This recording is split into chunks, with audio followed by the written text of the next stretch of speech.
Picture this. You're at the top of a massive pyramid. No, not in Egypt. This is the medieval times and you're the king. It's a pretty sweet deal. You're the ultimate land baron, owning more real estate than any modern-day mogul. I mean, your crown is probably bigger than some Hollywood hats. Now let's get real. You're not just sitting on your throne, twiddling your thumbs. You've got lands to distribute to your noble vassals. It's sort of like the world's oldest subscription box service, but instead of getting glossy magazines and artisanal tea, you're dishing out huge swaths of land. So, you're the king, the top dog, the big cheese, you get the idea. But remember, challenge everything you think you know. Is it all glitz and glamour, or is there a catch to being the king? The king, the ultimate medieval land baron with a crown bigger than some Hollywood hats. Now, let's talk about the noble crew, the ancient rock stars with their own fan clubs. Picture this.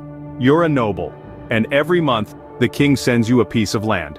It's not a vinyl record or a trendy t-shirt, but it's the medieval version of a subscription box. You're probably thinking sweet, free land. But wait, there's a catch. In return, you have to offer up military support and protection. So it's like getting a gym membership and then realizing you actually have to go and lift weights. Now that's a workout.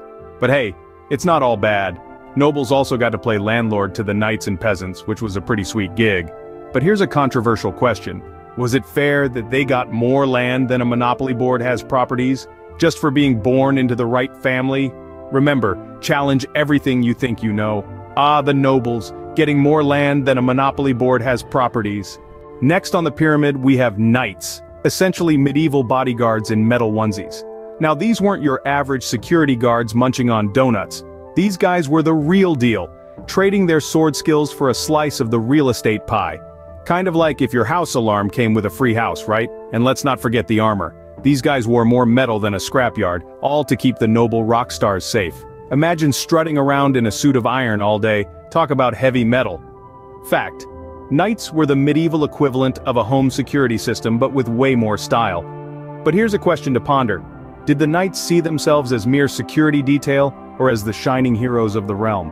Remember, challenge everything you think you know. Knights, the original security guys, rocking metal onesies and keeping the nobles safe. Last, but certainly not least, we have the hardworking peasants, the true MVPs. Picture this, folks, a medieval world running on the backs of these unsung heroes who were as essential as the everything in an everything bagel. They were the cultivators, the farmers, the artisans, the bakers. They worked the land, they provided food and services. And let's not forget, they had to pay taxes to the king and the nobles, talk about a raw deal. But hey, they were also the backbone of the community, the ones who kept the medieval world turning, like the world's most labor-intensive cog. Now here's a puzzler for you. If peasants had the power of a general strike, could they have turned the feudal system upside down? Remember, challenge everything you think you know. Peasants. They put in the sweat and tears, but hopefully not into the soup they were making. Alright, we've journeyed through the medieval power pyramid. Let's see how it all stacks up.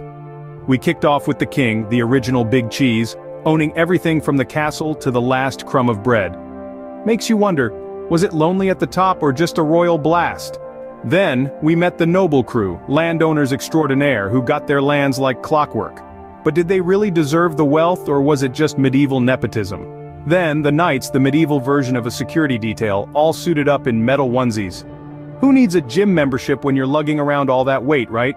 And finally the peasants, the true unsung heroes, toiling in the fields and feeding everyone. Was their life really as grim as it sounds, or did they find joy in the simple things? So, there you have it, the feudal system in a nutshell. Remember, challenge everything you think you know.